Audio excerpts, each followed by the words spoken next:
السلام عليكم. اهلا بيكم معايا في فيديو جديد. حلو جدا انك تهتمي ببشرتك، حلو جدا انك تعملي وصفات للبشرة كل شوية عادي. حلو جدا الاهتمام بالبشرة، بس مش كل يوم يا ماما، مش كل يوم.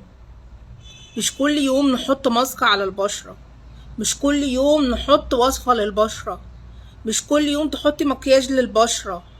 ايه؟ البشرة دي بتكون عايزة ترتاح، بتحب انها تتنفس.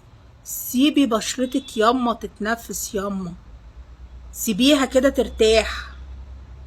خلاص انتي باقي شوية وبشرتك تقولك ارحميني.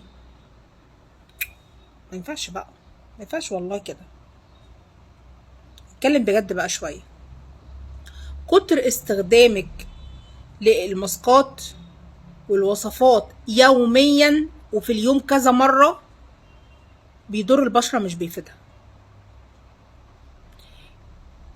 انا واحدة بتاعت وصفات، بقولك على وصفات، ولكن الوصفة تتعمل 3 مرات في الأسبوع، لكن مش ورا بعض. يعني مش النهاردة وبكرة وبعده، لأ، 3 مرات في الأسبوع دول وزعيهم انت بقى على الأسبوع زي ما انت عايزة. تمام؟ سيبي بشرتك تتنفس. اعملي وصفات، اعملي ماسكات، اهتمي ببشرتك.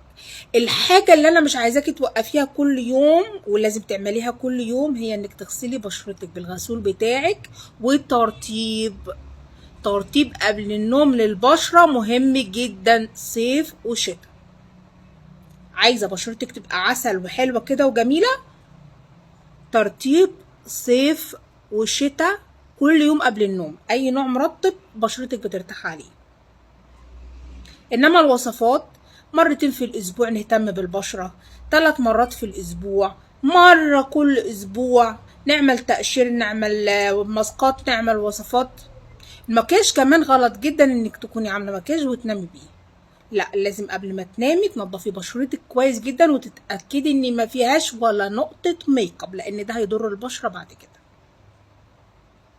حاولي كده تعيشي كده يوم من حياتك، لو انت واحدة من بيحبوا يحطوا المكياج كتير من غيره، هتحسي انك فري والدنيا حلوة